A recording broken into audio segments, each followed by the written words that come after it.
How's it going, everybody? Welcome into the SFS channel. My name is Gavin, and in this episode, I'll be breaking down 5 players at the running back position with the potential to have very big impacts and potentially play pivotal roles in a lot of championship lineups down the stretch of this season. Now, whether it's been the body of work throughout the year or the potential to play your best football down the stretch of this season, these players have given me a reason to view them as potential league winners, and we'll get into all that stuff and more in today's episode. So, as always, if you're new around here, it'd mean a ton to me and help out a lot if you'd smash that subscribe button if you haven't done so already. We're trying to grow the community, help as many players as possible down the stretch this season, and obviously have fun while doing it. So I'll see you guys in the first player of today's episode. Here we go. So the first player I want to talk through is some Travis Etienne. Now, I am of the belief here that the optimism with his foot injury is actually legitimate here. Now, I know there's been cases and occurrences throughout this season where we've heard optimism from players, teammates, and coaches,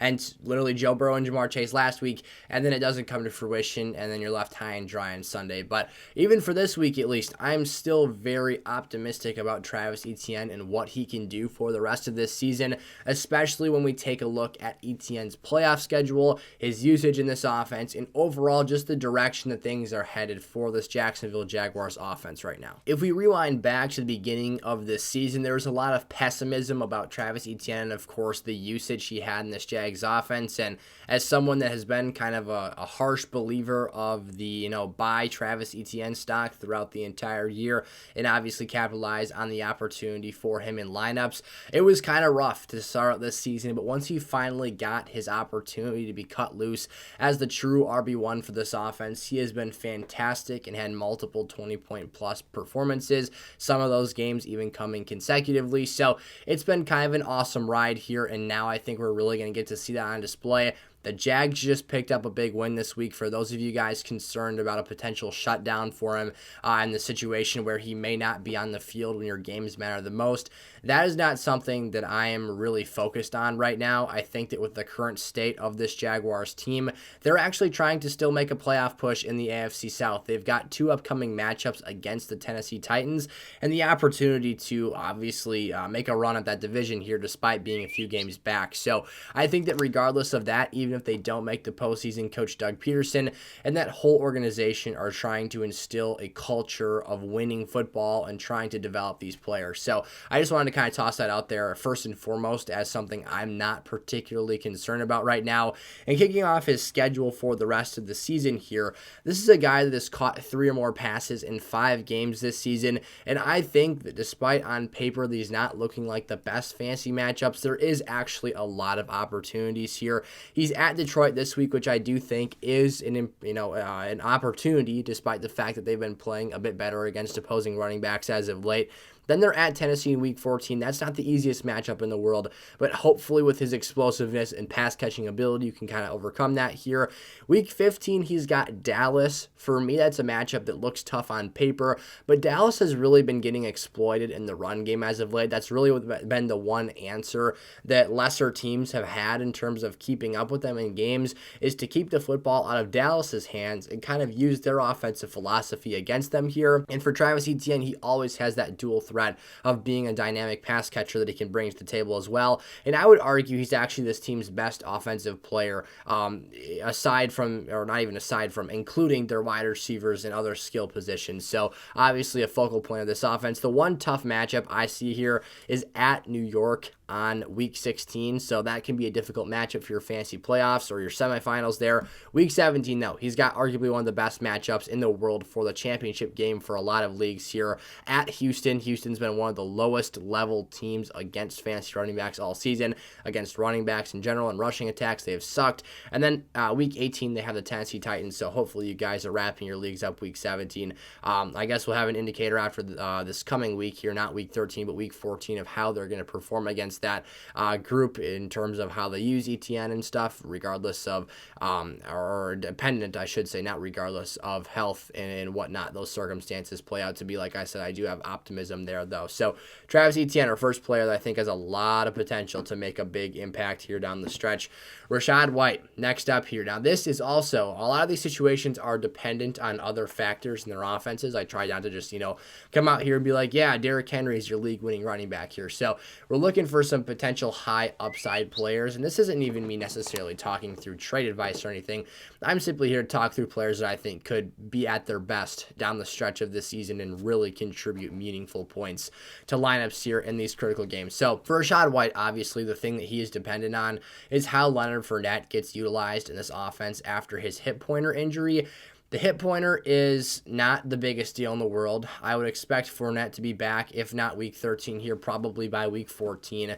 And the thing for me that has me optimistic in Rachaad White going forward is the fact that this coaching staff said that they were going to use the hot-handed running back approach when delivering carries in this offense. Now, right now, Rachaad White is that player, and until he cools off dramatically, which I honestly don't see being the case here, he is going to continue getting the lead work in this offense, and I think that a lot of us would come to agreement right now that he might just be the more dynamic and more explosive running back. Now, Leonard Fournette can get the job done. He's good on the goal line. He's a nice, thick power back. He can catch the football fairly well in space as well.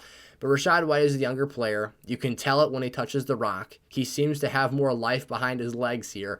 If you just turn on the tape, you'll know what I mean. And he's also a capable pass-catching threat as well, which is huge for a Tom Brady offense that is, kind of focalized on having a check down option to constantly be gaining positive yardage. And we've seen that kind of prevail here in the 2 weeks of Rachaad White being the guy for this team, or at least having a significant amount of opportunities. So at the end of the day, it's going to come down to those factors. Rachaad White has a really good ceiling here and could be a pivotal contributor to the running back 2 spot for a lot of lineups. Should he get inserted into this situation and hit on a ceiling here, there's a whole lot of opportunity to take advantage of. Josh Jacobs, this is one of the more interesting conversations that I'm going to have today because I have been a little bit worried about this playoff schedule for Josh. Now, I do think it gets a little bit easier due to some developments over the last month of the season in terms of their opponents. His Week 17 matchup is still a really big concern for me, as well as one health factor we'll talk through here in just a second. Now, for Josh, the league winning status is more so for those of you that actually drafted him here. By definition, a 6th round pick in the dead zone for running backs that is currently the RB1 or running back 2 in your leagues, depending on scoring format, is 100% the criteria for a league-winning fantasy football player. Now, again, I'm not so sure that he's going to be playing his best football at this current point in time when you need it in the last 3 weeks of the year here, which are still approaching. We're not quite there yet. But for Josh Jacobs, what likely happened is that if you drafted him in that dead zone, he's your running back 2 or 3. Or if he's not, you've got yourself an absolutely loaded wide receiver core to go around him. The mathematical just kind of trickle-down effect, the distribution, if you at least hit average picks, that not the best or the worst players in each given round, runs 1 through 5, if you just hit players that were kind of in the mean in terms of hitting for those levels of groupings here, you've got yourself a really good squad. So that standpoint alone puts you in an incredibly flexible situation where you've probably got a really strong roster. You've probably got players that are really strongly contributing to the effort here as a team, and that alone gives you league-winning potential, even if Josh isn't technically playing at his best. Now, if you went out and bought him in a trade, maybe that's a little different. Now, he's looking fantastic right now. The health concern that I did want to talk through is the situation with his calf. I apologize, my phone just went off there. His calf is speculated to keep him out of practice this week. He was actually a surprise questionable designation in week 12. I don't think many were expecting to see that, but then he ended up coming on the field and having himself a career day, over 300 yards from scrimmage, 2 touchdowns, including the 86-yard game winner. So for Josh here, he brings a whole lot to the table. Hopefully that calf doesn't end up plaguing him too much down the stretch here. That Week 17 matchup I wanted to walk through here involves the San Francisco 49ers defense, which is insanely scary. Although you're not thinking about benching him for that game or really even having too much of an internal dialogue about your lineup involving Josh Jacobs for that matchup. But when you look at some of his other matchups, the Rams, who've been tough obviously having their whole roster fall apart, I think that makes things quite a bit different here. He's also got New England on the schedule. Those are the situations that I'm looking out for here. But again, just the justification alone of how he could have helped you and allowed you to construct your team this season absolutely presents the idea of a league-winning player here, a league-winning draft pick. And, you know, if he is truly a top 3 to 5 fantasy running back, one of the great ones for this season, which statistically he is, these matchups may not matter, and he may be able to overcome it. Now, I'm still, you know, the jury is out for me in terms of this Raiders offensive line. I don't know how much help he is truly getting out there. I think that they've certainly exceeded expectations in terms of delivering him fantasy success. But at the end of the day here, Josh definitely needs to get his credit where it is due. Next up here, Tony Pollard of the Dallas Cowboys, of course. Now, again, I've said this with every player. Basically, I've kind of provided somewhat of a counter argument or the potential flaws that each of these players have in their situations. I'll do the same here with Tony Pollard. Now, the one question mark that we have about Tony, it's not even so much a question mark. The one hole in his fantasy outlook for the rest of this season is the fact that his weekly floor isn't great, considering the fact that you've got Ezekiel Elliott also in this offense taking a fairly significant amount of work and, valuable opportunities. You've got a situation where Zeke truly is the preferred goal line option for this team, and that's going to dig into some of the freebie touchdowns that Tony Pollard can have for this offense when Zeke's healthy, and of course that's currently the situation that we have right now, or at least, he's probably not 100%, but he is out there playing football games, which is all that really matters for this in all intensive purposes. So for Tony here, though, the reason that I think he has the potential to be a league-winning running back, despite the fact that I've been a bit critical of him at times this season, is because that ceiling is so high. Now, you're going to be hard-pressed here to see him go 3 straight games down the stretch of the postseason going and rocketing off these elite numbers, but the potential any given week is certainly and 100% there. This is a guy that in the last 3 games, despite having kind of a bust-worthy performance this past week, has had 20 or more opportunities in each of those games, and in 2 of those contests in half PPR scoring, he had a 25-point and 45-point game in consecutive outings. So that alone is insanely impressive and gives you a lot of reason to be, faithful in Tony Pollard's stock for the rest of this season. This is also an offense that has a lot of positive game scripts. They are constantly going out and succeeding against their opponents, so that presents kind of an opportunity to have some boosted production here.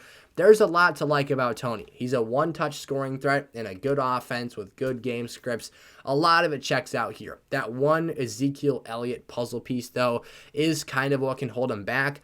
If he continues to get 20-plus touches per game, though, I'm not necessarily going to be thinking too much about it every week. It will be reflected in my rankings because, of course, floor value does have a lot of value in typical redraft formats, so we are thinking about it and conscious of it, but obviously upside at the end of the day can make difference in a lot of cases when you've got situations where players are hitting on a greater than 50% basis.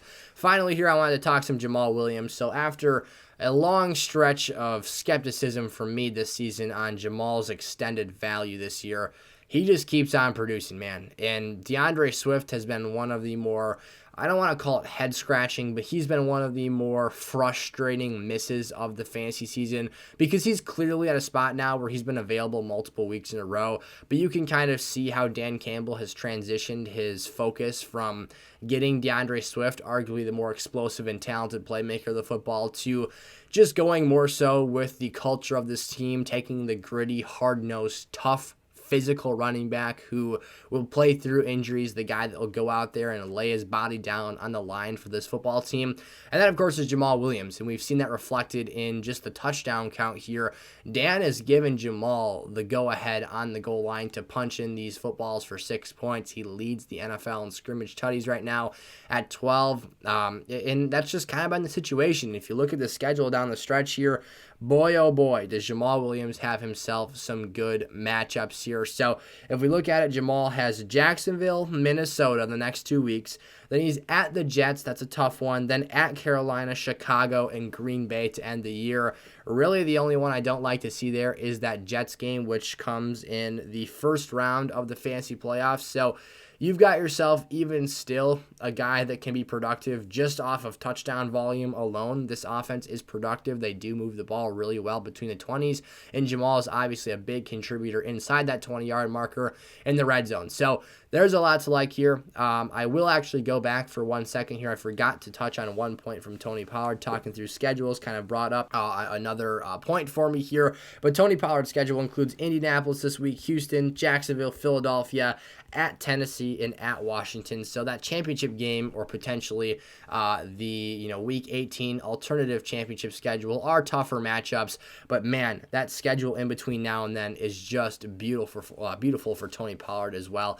So I want to touch on that very quickly there. Now, for Jamaal, kind of the counter argument here that you could make, the reason he may not succeed and turn into this league-winning player, of course, is because of DeAndre Swift. And it would be absolutely baffling and just such a Lions thing to do if they were to go back on basically their track record of this entire season and start giving the rock to a guy like DeAndre Swift, who we've all been waiting for to kind of pop and break out here for the entire season, if he comes out and does this down the stretch of the season. But again, all indications, barring some unforeseen change in circumstances here, point towards Jamaal continuing to be the guy for this offense and the back to own for this Lions football team. So that's the way I'll be treating it here going forward. Again, for Tony and Jamaal, it is two beautiful rest of season schedules, and the usage has been very good, and there's a lot of reason for optimism with the upside these players bring to the table here. So to recap, I've got Travis Etienne, Rachaad White, Josh Jacobs, Jamaal Williams, and Tony Pollard here today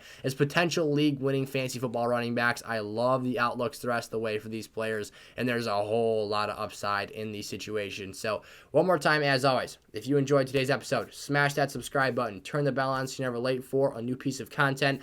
I appreciate every single one of you taking the time to watch today's episode, and by all means, if you have a question for me, feel free to put that on down in the comment section below. I'd be happy to help you out with your leagues this week and contribute to hopefully hauling in some trophies and hardware for this year. So thanks so much, you guys. The wide receiver league winning episode is out today as well. Go check it out. Peace out.